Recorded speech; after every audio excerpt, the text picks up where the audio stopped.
Superintendent Upham has extended an invitation to John Felton. John is currently speaking before the city council, but when he is done there, if we're still rolling, he will join us and give us an update on what is happening locally and across the state with COVID-19. With that, I will pass it on to Superintendent Upham.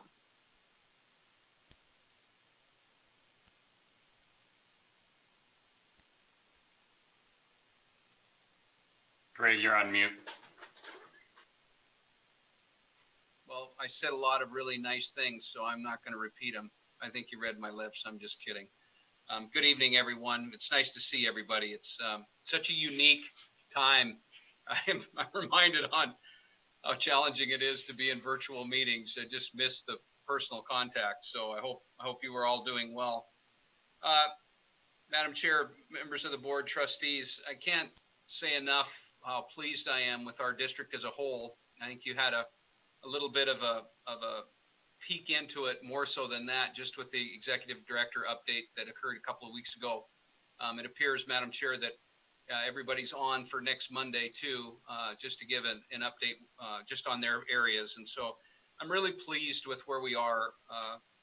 We've done extensive work in outreach to our homes and our families and our students with our teachers, just trying to find the norms. It was a whirlwind of a time, as we all know. I don't know if I can say that issues are settling. Today is the first day that it's been not quite so hectic, but not quite so hectic is a relative term. There are a lot of questions that are still being answered, but the main part of what we were trying to do, and I'll reiterate this again, in that first week was establish a foundation to teach from.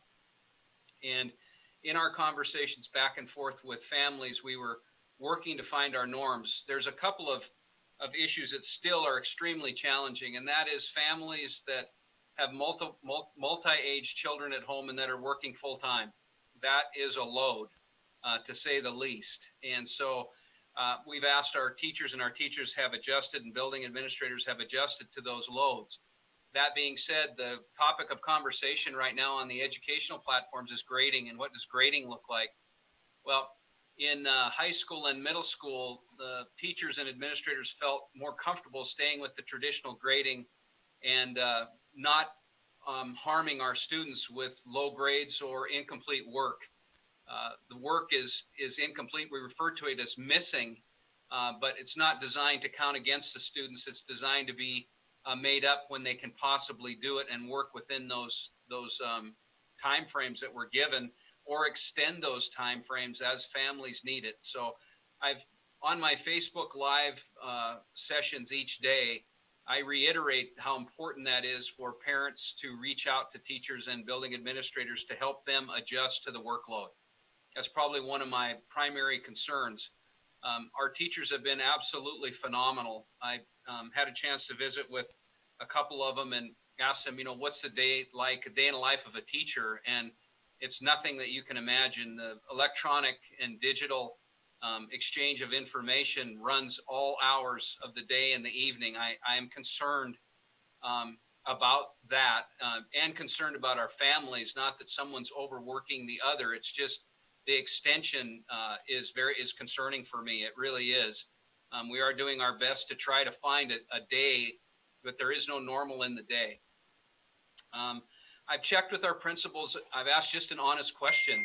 Are our students learning? Do you think they're learning? That's been my biggest concern, is the level of proficiencies that we're trying to find. And, for the most part, building administrators and teachers are saying that, yes, they feel that our students are learning.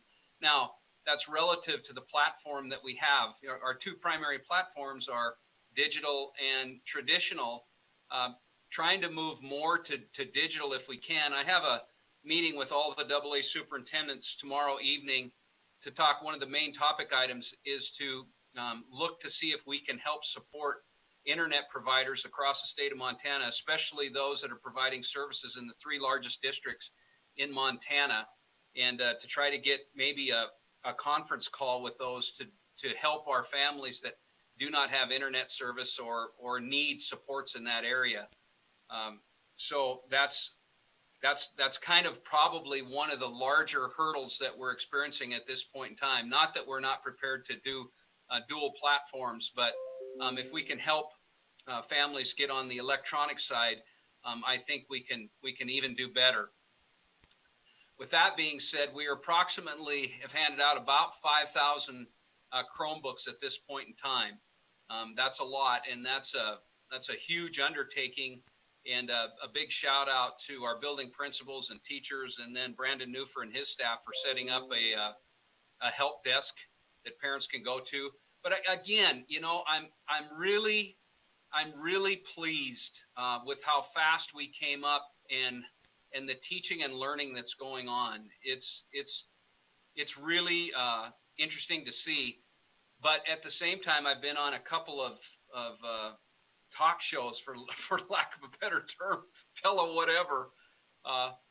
But you know, some people are saying, well, you know, homeschooling and you can do it from home. And I said, well, you know, for the situation we're in now, I'm pleased with that. But the affirmation or reaffirmation for all of us is we're a people business. I've said that from the very beginning. The takeaway is our students want to see their peers. They want to interact personally with them. The teachers want to interact with their students. Administrators want to interact with everybody. And there's just a real void in that personal piece. So I shared on statewide chamber telemeeting, I think, with Superintendent Arnston, that it was really an affirmation or a reaffirmation of the importance of human contact. I think all of us are feeling that, and especially our teachers and our students. So I think we're doing well, but that's a relevant term. So the next point that's probably a large point that comes up quite frequently and will continue to is high school graduation. I opened up a conversation with our principals early last week that in the case we are not allowed to come and gather in May, which could be a reality, you know, what does it look like? So I asked for feedback from our principals and our teachers, parents, and we've received quite a bit of feedback. And there's still that yearning for some type of personal session. And so we'll take a look at everything. I know Trustee Hall had sent me Montana State's work in the university system on what they're looking at, probably a virtual and then also in person. So please know that we're taking all of that under consideration as we move forward. So I just can't say it enough, and I mean this sincerely. I'm so proud of SD2, the people in SD2, and the parents and the students that are doing everything they can to enhance their teaching and learning. It's really nothing short of amazing. This district accomplished a lot and continues to accomplish a lot. A big applause for SD2 and all the community for supporting us.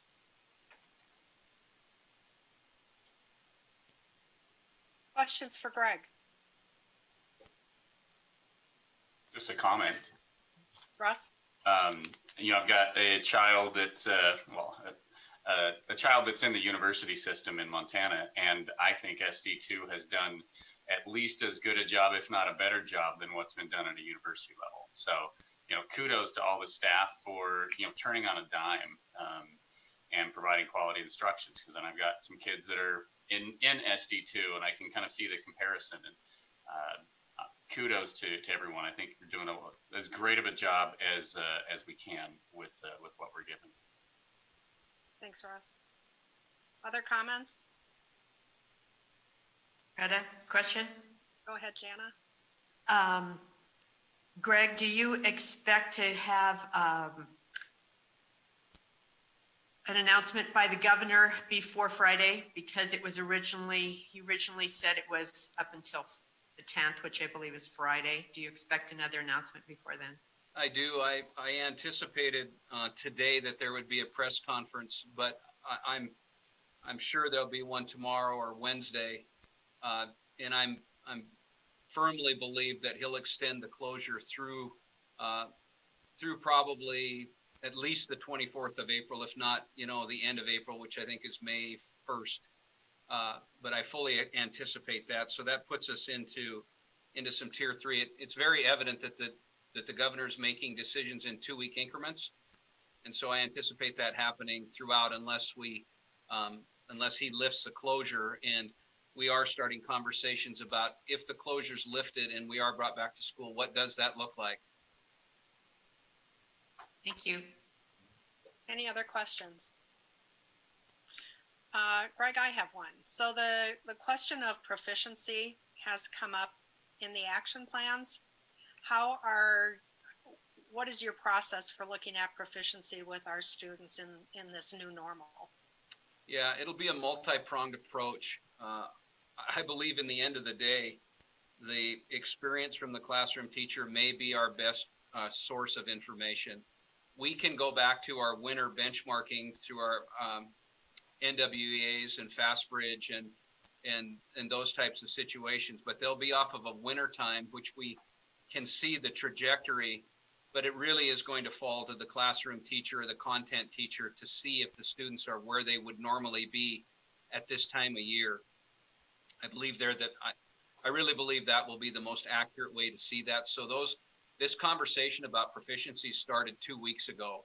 I wanted that conversation in the system as teachers identified the most critical of critical concepts that they needed to teach and then follow up on that. That's why I feel comfortable, somewhat confident in the feedback from the principals as far as are our students learning? Are they actually learning? And it wasn't just learning for the sake of learning, it was learning at a level that allowed them to gain proficiency specific to grade level content areas, all of those types of things.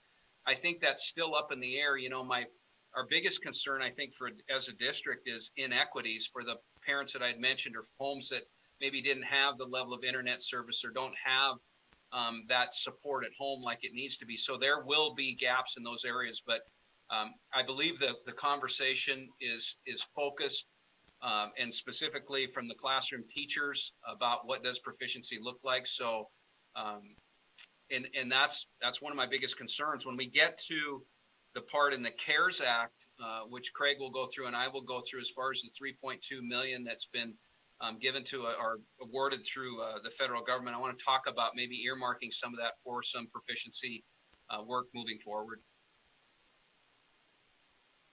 And where are we with the ACT? I had read something about the ACT is going to, some type of an ACT will be offered in the fall.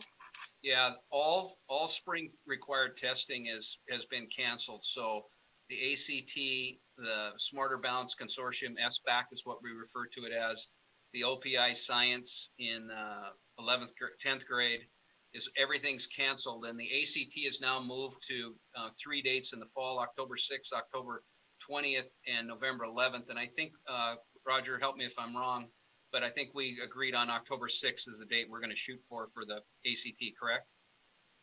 That is correct. And will that be offered to both juniors and seniors? So that'll be offered to the current year juniors, so class of 2021. So next there'll be seniors in the fall. They'll take it in October. And then next year's juniors will take it in March as it's normally planned. So we'll have 2 different ACT events throughout the year. So they'll have ACT scores available to submit to colleges that they would be requesting entrance. That's correct. Correct. Any other questions, comments?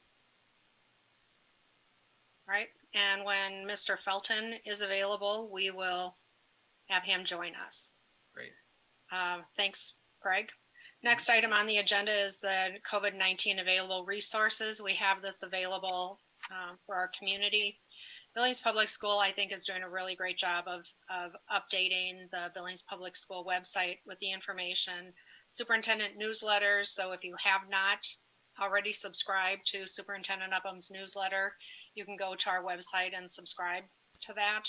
Also, the Billings Public School Facebook page, and then as Greg mentioned, every day he is doing daily updates at 12:30 to 1.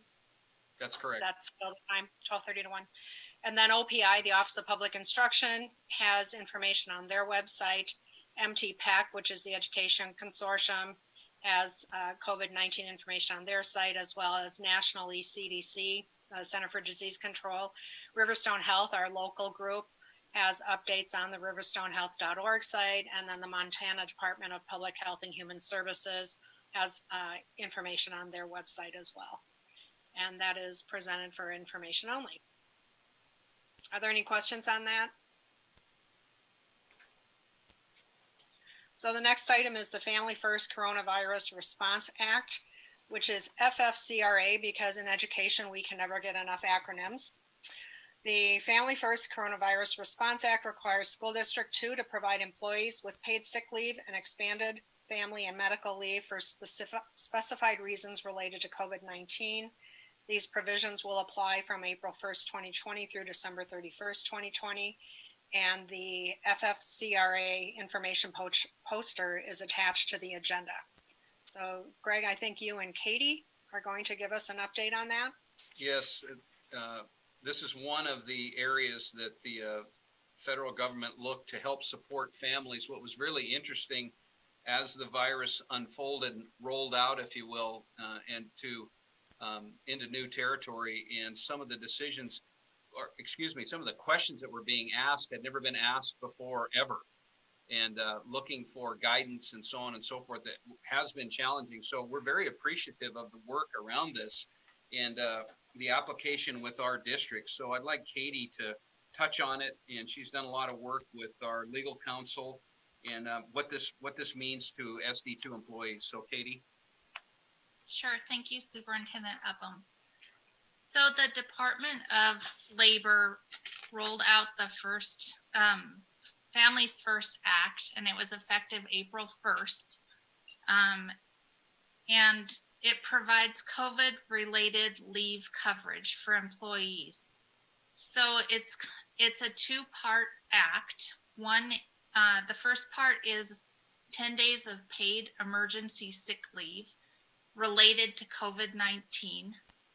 And then there's a caveat in there too, to allow employees to take care of family members who may be at risk or have COVID as well. So they can tap into this emergency paid sick leave if they have it themselves, or if a family member does or is quarantined. The other part of this is an extended Family Medical Leave Act provision for families who have children and aren't able to take them to daycare or school because of COVID-19. So it allows for 12 weeks of FMLA leave for this circumstance.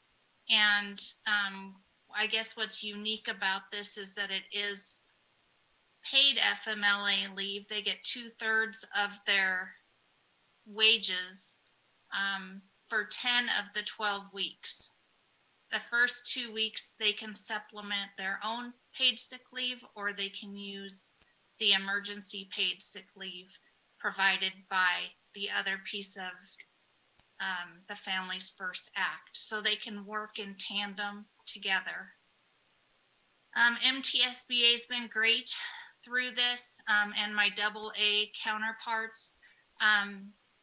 We have been doing weekly conference calls about this and how we're rolling it out in our districts. Every AA is complying with this federal law, and the MTSBA has provided us with forms that we can have our employees fill out so that we can track the different reasons for the leave and kind of stay organized with it. So they've been a big help there. Any questions? Are there any questions about the act for Katie or for Superintendent Upham? How has this information been disseminated to the staff? So the poster that you have on your board agenda has been blasted out to every staff member in the district with an email attachment explaining what it is and to contact Human Resources if they think they may be eligible. And then In addition, we have sent it out to all the principals, asked them to post it as well at the schools, but it's been sent out electronically. And we have had people already access it. So we hit the ground running. My staff has been great. Between human resources and payroll, we've worked really closely with Craig and Daniela and their staff so that the ball starts rolling in HR and ends up in payroll, and we're all a tight unit, making sure we are communicating and streamlining this process. Thank you. Are there any other questions about this act? Okay, that was presented for information only. And that will then move us to the next item on the agenda, which is the CARES Act.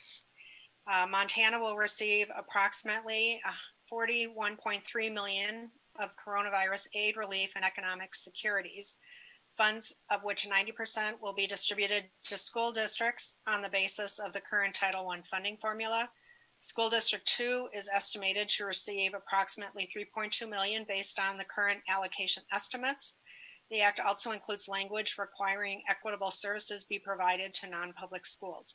The amount is currently estimated at $90,000 and will be deducted from the 3.2 million. Attached is the CARES Act guidance document OPI published on the 3rd of April, detailing the impacts on Montana school districts. So is this Superintendent Upham or is it Craig? I'll have Craig kind of give you an overview, and then I'll talk about our conversations about some of the earmarks that I've brought forward for the funding. Craig? Yeah, sure. Thanks, Greg. And as Madam Chair spoke to the Billings School District in terms of the current estimates, shows based on this allocation, which is based on Title I allocation statewide, should be receiving about $3.2 million. And then as we indicated in that agenda item, there's language in there for requirement for equitable services provided in non-public schools. And so that means any Title I eligible student in our district, regardless of whether they attend the public schools or go to a non-public school, they're part of that allocation. So we estimated that $90,000 or so, that's accounting for that group of students that resides within our boundaries but does not attend public schools. So that'll bring the total down to about $3.1 million. And then there's another key piece of information in here. Although these funds will be allocated based on Title I distributions, they are not Title I funds and do not have the same restrictions. So that's a key piece of the language we're keeping in mind. And then there's 12 definitions of allowable uses for these funds. I'm just going to call out a few of them just to emphasize the flexibility they're allowing here. So one of those allowable expenses is providing principals and other school leaders with the resources necessary to address the needs of their individual schools. So that's a pretty broad definition. Another is purchasing supplies to sanitize and clean the facilities of a local educational agency, including buildings operated by such agency. Another is purchasing educational technology with a broad definition of its own, but it's very relevant with the remote learning we're pushing out. And then lastly here, other activities that are necessary to maintain the operation of and continuity of services in local educational agencies, and continuing to employ existing staff of the local educational agency. Again, just wanted to point out those 4 allowable uses, 4 of 12, that emphasize that there is some flexibility here. And as Greg alluded to, we're putting in measures to start earmarking these funds. What we rolled out a couple weeks ago, based on a recommendation from Yellowstone County, was to have all of our buildings begin tracking all expenses related to COVID. So we rolled that out a few weeks back.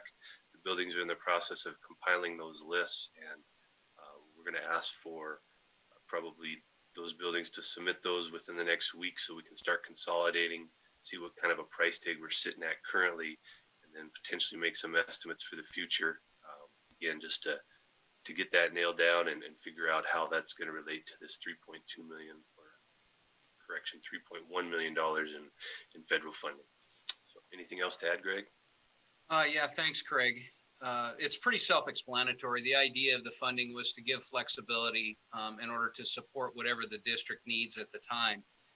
Please know that there's a timeline on this funding too. In the last OPI meeting, they hadn't settled on the final timeline yet. I haven't received that yet. Craig, maybe you have. But the funding is designed to be used in about a year. It's not designed to carry over in any way. So that being said, as Craig had said, we had started a COVID ledger, if you will, listing the specifics on every cost that we are incurring and are incurring attached to COVID-19. So we can write that down, and that this funding is specifically earmarked for those kinds of situations. Now, Brandon, you can help me with the costs here, but as I mentioned earlier, we have at this time approximately 5,000 Chromebooks out that we would normally not have out. That value of those 5,000 Chromebooks is just right at about $2 million. That's the inventory amount. We are hoping that we will get our Chromebooks back. We have all the sign out procedures and so on and so forth, but in those conditions, you don't know, right? Life happens. Oatmeal spills on them. Dogs eat them. All the things that happen with school. So I told Brandon to make sure that he earmarked in the technology piece what could be our anticipated costs from some of that. If possible, looking forward, we may need to extend time for students. As far as proficiencies go, I think that's the core of what we really need to pay attention to, not to mention, extended cleaning supplies, technology, instructional materials, all those types of things that'll go with this. Greatly appreciative of it. But that's how we're looking to earmark and expend those resources moving forward. Are there questions of Greg or Craig? Janice? Question. If this money is based on Title I numbers, but it's not Title I funds, how do you track this? Well, it'll be at the discretion of just like we would the general fund. It would be COVID stimulus money or whatever term that we use, and we'll use it to resupply what we feel is over and above expenditures from our normal general operating budget. We don't hand out 5,000 Chromebooks, and we don't know how many are going to come back in a functional shape or even what they look like. We have additional cleaning supplies. We have a variety of issues I'm not even thinking about at this time. So it will be to backfill the budgets that have been expended over the top for the COVID pieces. And then, if there's enough left over, I'd like to look at extending, instructional time, whatever that looks like, possibly moving into the summer or extending the day or offering tutorial supports or whatever we need that we see where we have gaps specific to student achievement. It sounds like this can be used for all students, though. Yeah, it can. That's true? Yep. The other part that I'm hearing some superintendents, actually I'm reading about it, is there's some concern because of the slowdown in the economy that there may be some tax protests. So some of them are holding that closer to just see if that could be used in an operational capacity. I don't know if that's fully the intent. There is a lot of flexibility with it. So that is a factor that we will have to consider moving forward. What does it look like if we see a reduction in businesses, private, public, or private, big business, small business ability to pay taxes, which directly impacts our funding. Thank you. Any other questions? So Greg, when you talk about the possible extension of the school year, is that also then based on identifying the students that haven't reached proficiency according to their teachers? Yeah, exactly, Madam Chair. It would follow suit with what we've already done. We had the Kinderness Jumpstart program giving extra time. We had the middle school, Riverside Middle School, use a 3-week intervention attached to actual scaled scores with our benchmark results. So it would be all in that line. And again, rather than, it's probably going to be more challenging statistically to show where students are, more so than I think. Not that we can't do that, we will do that, but we may not have the ability to assess our students again. That's my concern, is they're out of school. So, do we send an assessment home, and how well does that work? I don't know. That's challenging. I this is one of those old-fashioned comments. It's to ask the teacher who's taught for a long time, what do you think? Are your students where they need to be for this time of year? They'll be able to tell you right away and say, well, no, I think there's a gap in this. We're seeing a significant gap. So then we can possibly or hopefully get resources to that gap, for that age group or that grade level, and how large that is, I don't know. And when I've talked to our principals, I said, when we enter next year, maybe we aren't going to have a fourth grade. Maybe we're going to have a 3.5 grade for the first 2 months of the year. Until we know just exactly how well our students are doing and how many of them are there, then we won't know what that looks like until we get closer into May.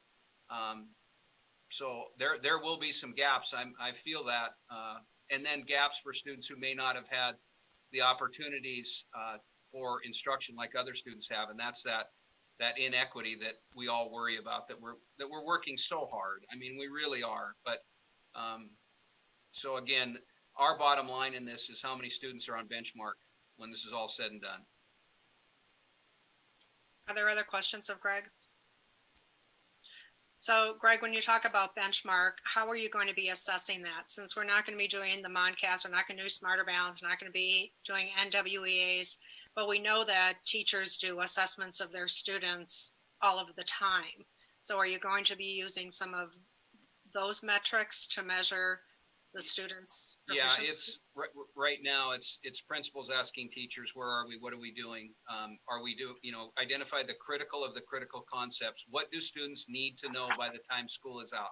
What do they absolutely have to have in all areas, not just core areas? I mean, it's the same for music. It'd be the same for electives. It'd be the same thing for the arts. I mean, all of those types of things. The teacher is going to be the authority in this, because we will not be able to assess like we normally assess unless we come back to school and then we see where we are. But again, to simplify this whole conversation, the variable is time. That's what we're going to have to extend. We have to be prepared to extend time. What that looks like will depend on how many need the time and what that intervention looks like. Thank you. Are there any other questions? So I just scrolled through real quickly. I don't see that John Felton is on, but maybe we can have a conversation if he has time at our next Monday's meeting. Yes, I'll reach out to him again, Madam Chair, and see if we can invite him here. Okay, so that was the last agenda item. That moves us on to public comment. And Craig, you did say there was some public comment? Yes, we have one, Madam Chair. Okay, so I'll just read through how the public may contact us to give us their opinions. Public comment for a virtual meeting can be submitted in electronic format using the Google Documents link provided on the district's website. When assessing the district's homepage or school board page, a pop-up window will appear with a link to the Google document. Submissions require a full name and home address in order to be submitted for the record and are limited to a 500-word count. Submissions will be screened and read verbally by the district clerk prior to the conclusion of the meeting. With that, I'll turn it to you. All right, thank you. So the one comment is from Heather Coleman at 21 Wakefield Drive. Comment is, will the kids be returning to school this year? I am a sub teacher and wondering if I will be going back to work anytime soon. And that's it for public comment. Thank you, Craig. And a reminder that Superintendent Upham does have his daily updates, and folks can write in on Facebook Live questions, comments, concerns that they have that he can address live on the air. We do have a special board meeting coming up this Wednesday, April 8th at noon, and we'll be doing that again through our virtual meeting. And aside from that, we will recess this meeting until the 13th, which is next Monday at 5:30. At that point, we'll have updates, as we had several weeks ago from our executive directors. Again, it was a fabulous meeting, and I look forward to hearing the updates that we're going to be getting from them and how they've been moving forward. So with that, I will recess the meeting, ask you guys to stay safe, and we will see you in a few days. Have a good evening. Bye-bye. Good evening, everyone.